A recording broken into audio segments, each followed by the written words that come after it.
سادة النظام، إذا قال الناس بأهل غزة يخشوا الأمريكان، يخشوا الإنجليز، يخشوا الألمان، يخشوا الفرنسيس، يخشوا العرب المتصهرة، يخشوا الأموال الخليج، فماذا فعل أهل غزة؟ فقالوا حسبنا الله، فقالوا حسبنا الله ونعم الوكيل. قالها الخليل وهو بين طبقات النار، فما هي النتيجة؟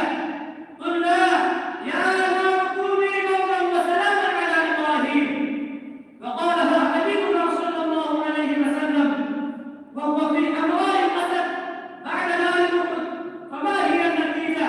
فانقلبوا بنعمة من الله وفضل لم يمسسهم سوء، ويقولها الآن أهل غزة. والله ستكون النتيجة نتيجة ما مضى.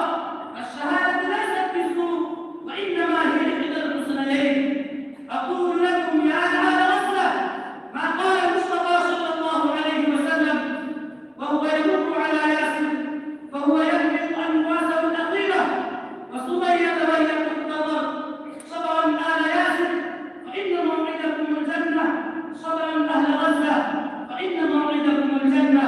وآخر دعوانا أن الحمد لله رب العالمين. فليتفضل المشكورين.